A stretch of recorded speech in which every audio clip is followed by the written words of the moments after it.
somehow the human hand can put something into an object or a performance. And Dale Chihuly refers to it as energy. I like to refer to it as a loving spirit. Anne Hauberg has done many things in the city, and I think she, in some senses, Anne has been a very visible person. I give her credit for most of the visual art culture that we have. She walks with the confidence of being right, you know, and she really usually is. And when it comes to art, matters artistic or even civic, not just artistic, she has a very good kind of sense of civic and the bigger picture. She's simply amazing. And she never stops thinking of new ideas and new things. Anne really is a hands-on philanthropist. She really cares passionately about the individuals, not just the movements and the large institutions, but she really likes to know the artists, and she likes to help those that she believes in.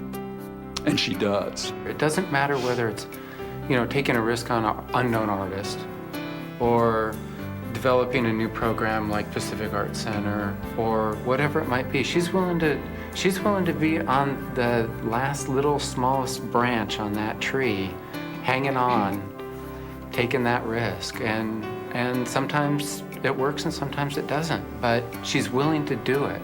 Often patrons of the arts buy art, you know, and they put stuff in their house and it looks beautiful and they have beautiful homes. Her involvement is so much more down and dirty in the sense that she uses her time and energies into sort of helping direct a, you know, Pilchuck or another craft project.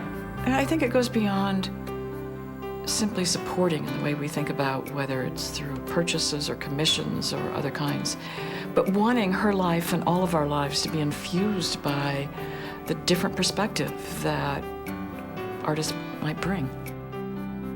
She was born prematurely in an elevator going up. And so I like to say that Annie is just ahead of her time.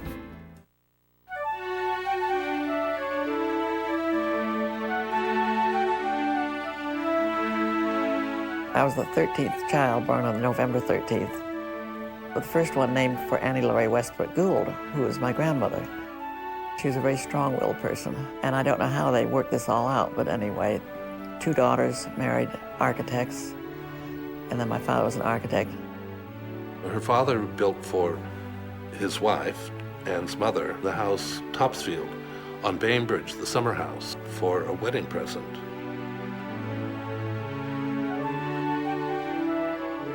I don't know how my father did as many things as he did in the short time that he did them, because he died in his early 60s. I think it comes from my father's side.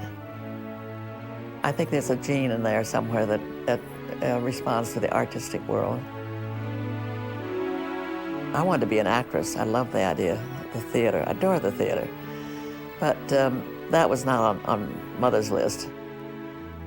Anne studied architecture, both at the University of Washington and also at the Smith College Graduate School of Architecture. And she was attending that program when her father died. And she came home to take care of her mother and could not return to school. There just wasn't the means that both she and her brother could continue school at that point. And her brother went out. When I was going to the university, and I was the only girl in the class, but I never thought I was talented because I was supposed to be good without any training. And I do have a talent for things, and I realize now that I should have had the confidence a long time ago.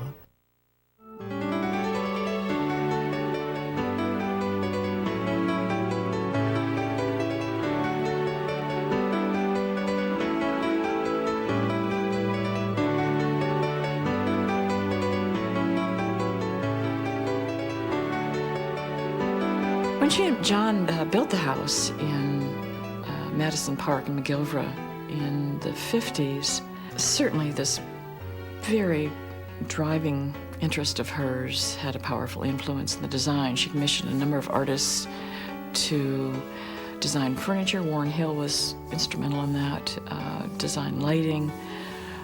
She filled it with art.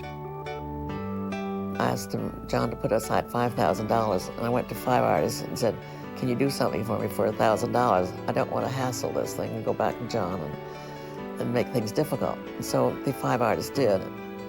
It really wasn't until they built the Roland Terry house in 1101 that they designed the house for art, and therefore it was possible to display it. For me, it was like living in a museum a little bit. I would bring my books home from school, and if I put them down somewhere, the next minute I knew they were whisked away to a drawer somewhere. I think building the house was something that, you know, brought them together, gave them a lot of pleasure together, and was very stimulating. But I never could get her to buy me a decent lamp. She hated all the commercial lamps. I finally had to go out and buy my own lamp for my room because I had to study with something. She would have these soirees, she and John, and they would invite the students from Cornish to participate in these parties. Typical Anne Hauberg, where she would, you know, engage everybody in the community. No one else was inviting students, but she would do that. And there'd be a pianist there playing the piano. There'd be generally a poet there that might read some poetry. There'd be a visual artist there doing something. And there we were as students being like, oh my God, look at this. And I was so impressed.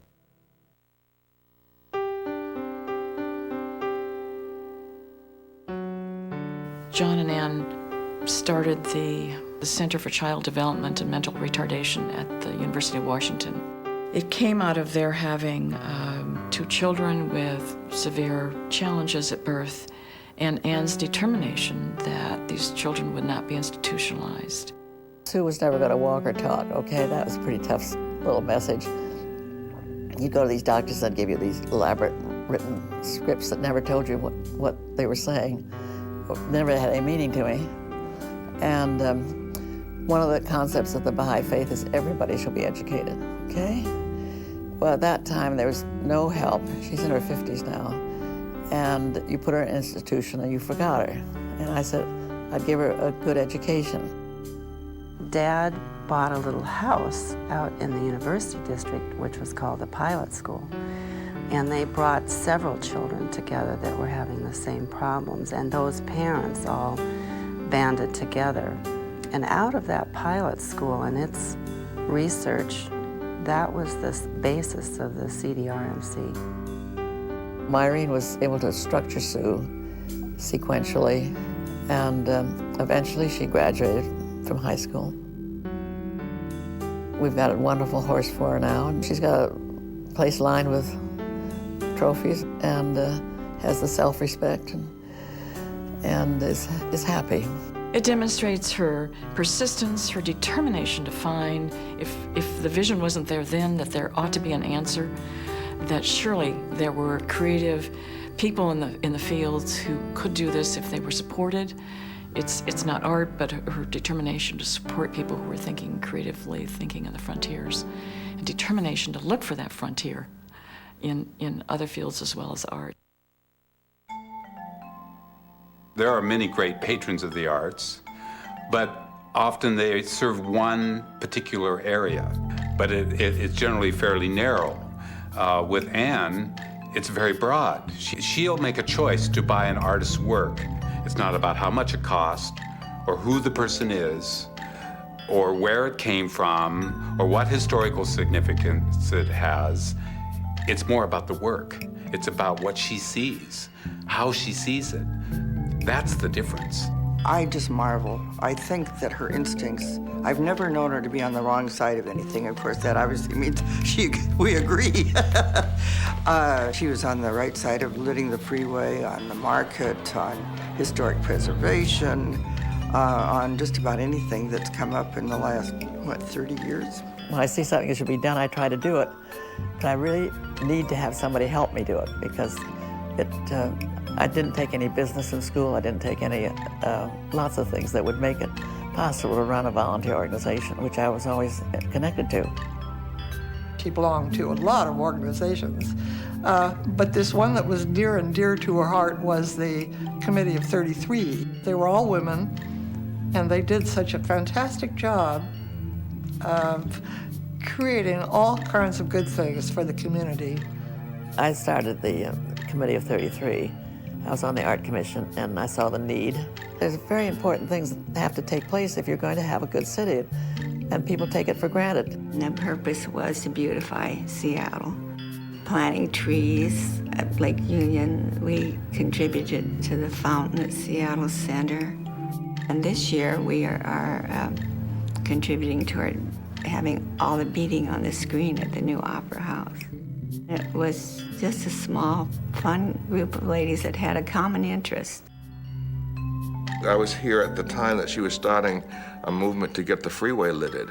And if you now are downtown next to the convention center, there is Freeway Park, which lids a good portion of the downtown section of the freeway. That's because of Ann. I guess when I was on the Art Commission, I thought, I guess let's see what this 35-foot deep ditch is going to do to our city. What's it going to look like? Let's march the freeway.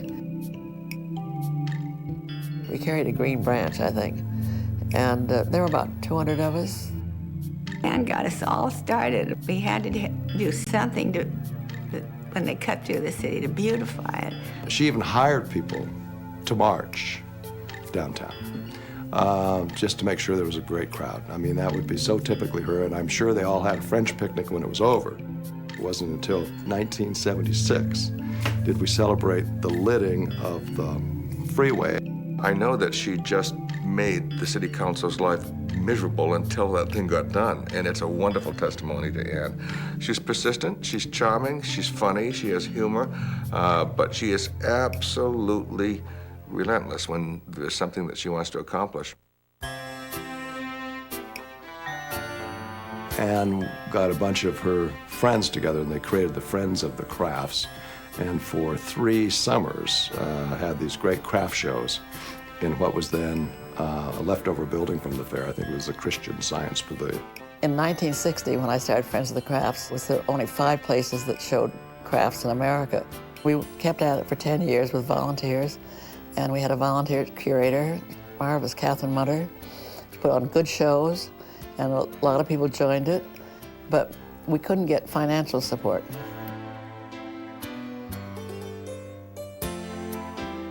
Ann was with a group of people who were educators, who firmly believed and really supported a center for youth to learn more about art, to actually do art.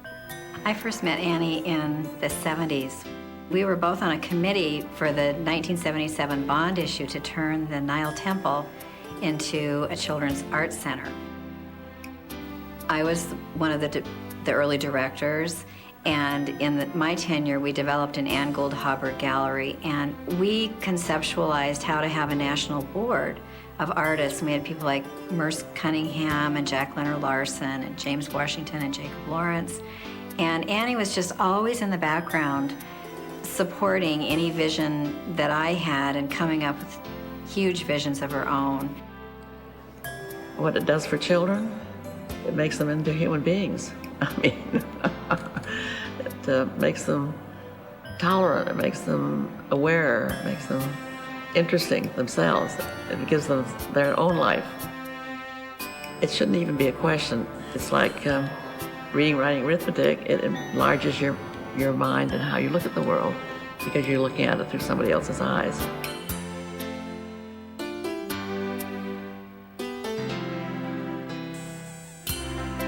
I think it was 70, when John and Ann were contemplating doing the Pacific Northwest Arts Center. They hired me to establish a gallery situation. We did, I think, 8 to 10 exhibitions. We started out with an exhibition of the Hauberg collection. We did a Vancouver show, Vancouver, BC show. We did a Portland show. We did a Northwest Indian show. We were in business maybe for a year and a half.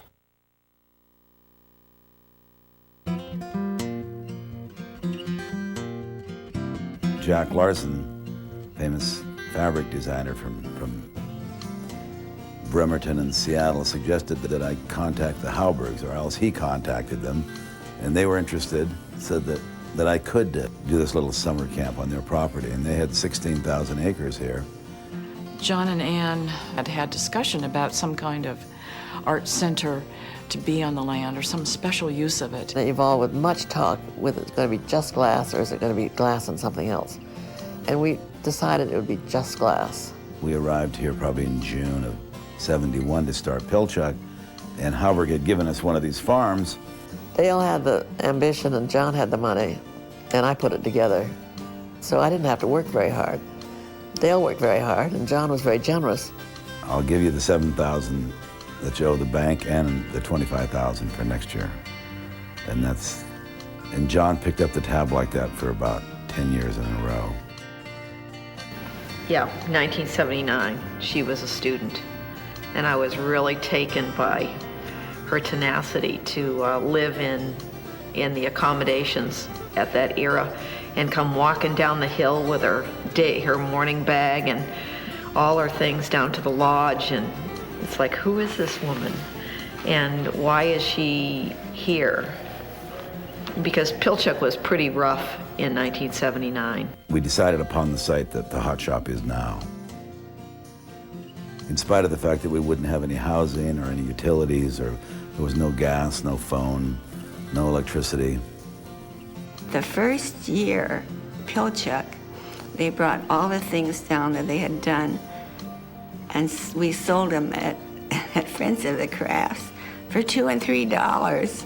They were simply awful. I wouldn't even buy anything. And when I realized what it's grown into, it's, you know, when they raise over $1 million every year on glass, it's just amazing. In one simple sentence, what makes it good art?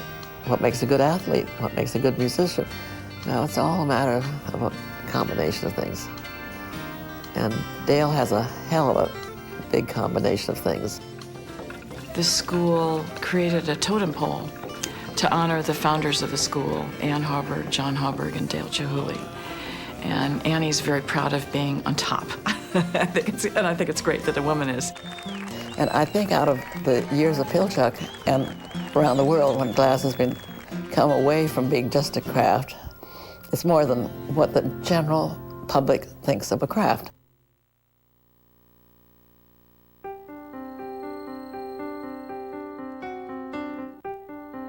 It's the arts and crafts, you know, really, truly with Anne. I mean, I think she very well understands what fine art is, and she understands what craft is, and I think for her, they both have value, great value. And I'm not sure that one is more valuable than the other, even though there may be a difference. What you put first is important. And actually, where the division came, I don't know. Because in Japan, from a little tiny bowl up to a great free painting, it's all considered beautiful and it's all considered equally. The crafts have had a really tough go of it over the years, trying to gain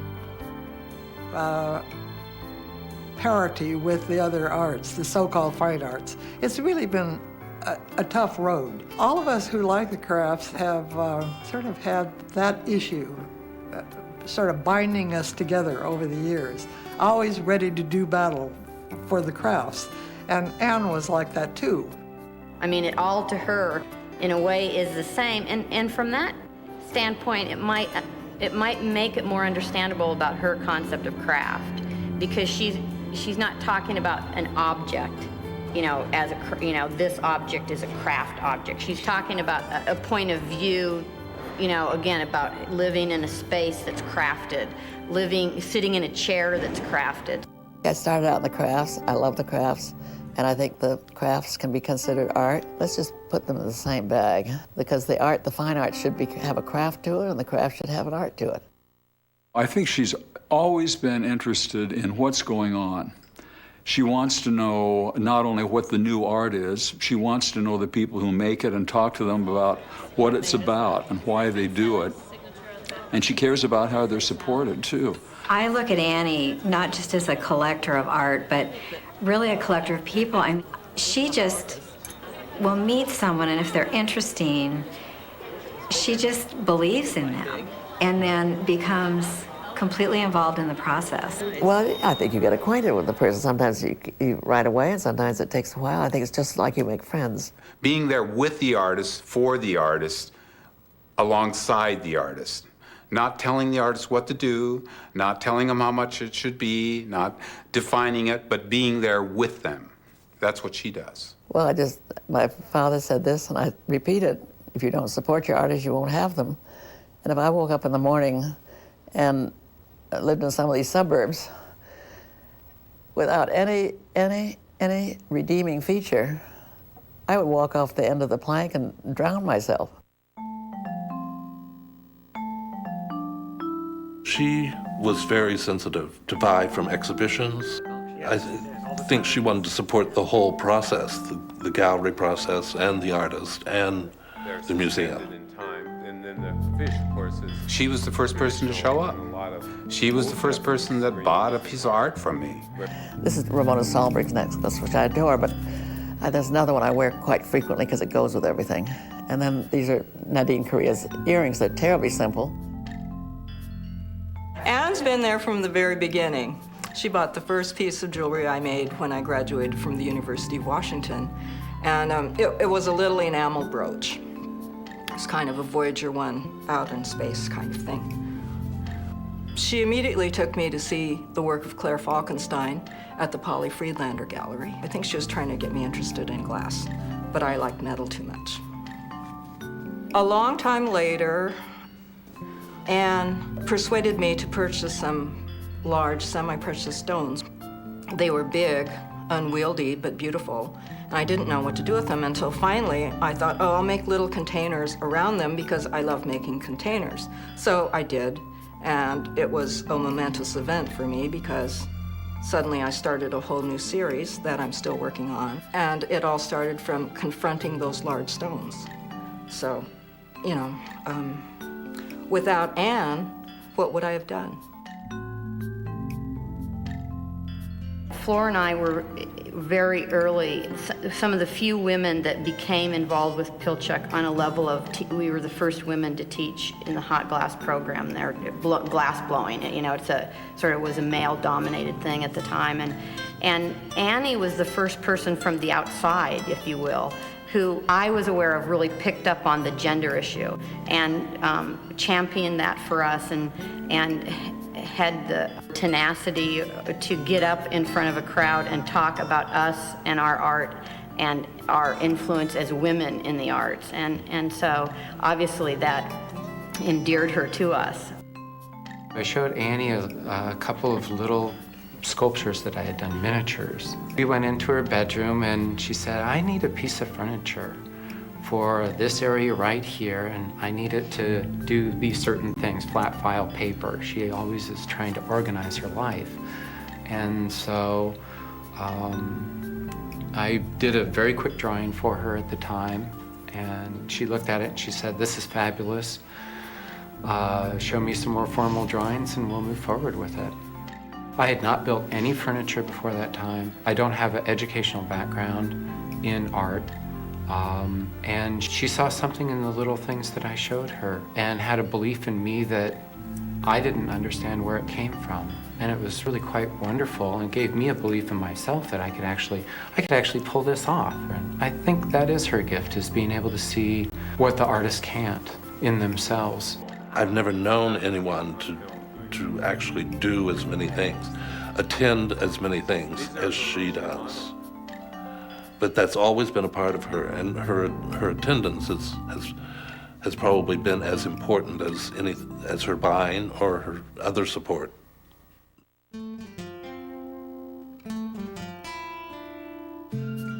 She's on the board of the Glass Museum. She still has a relationship with the Tacoma Art Museum, primarily as sort of bridges to, quote, the classic Northwest art, which is what Tacoma Art Museum is totally dedicated to.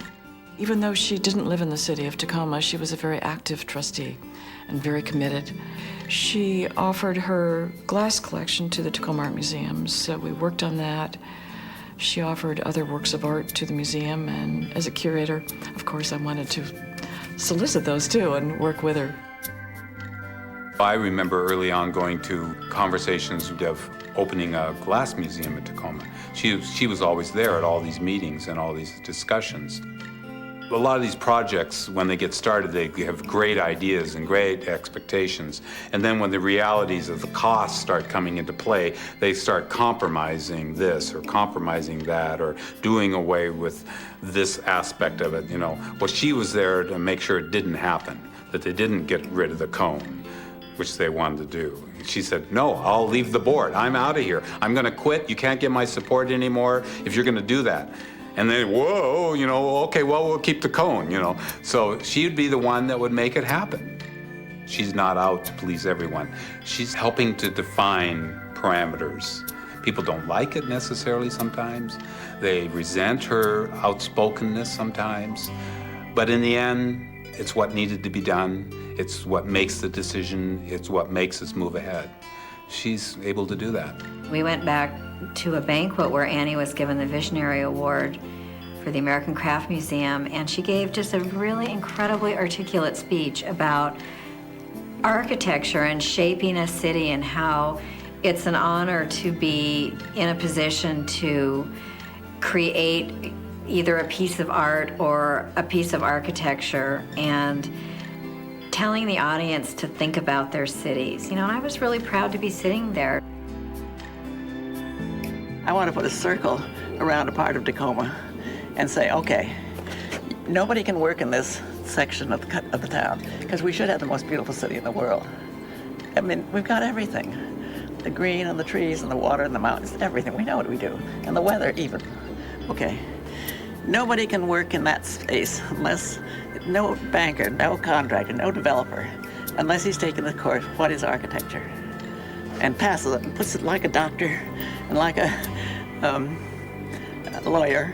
It has to go on the wall where you can see it. Passed. I met Anne several years ago. She came up to me at an art opening and asked me, young man, are you going to the party? And I said, well, I don't think so. And she said, young man, you must come to the party and I'll introduce you to everyone. And what I didn't realize was when she said come to the party, she didn't mean an event for just that evening. Life, knowing Anne Gould Hauberg and being her friend, is the party. So since that time, I've been to a wonderful party that I could never, ever replace or forget. Oh, thank you, dear. That's enough said. Yes.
To order this tape, visit us on the web at www.livingtreasuresproject.org or write to Living Treasures, P.O. Box 31611, Seattle, Washington 98103.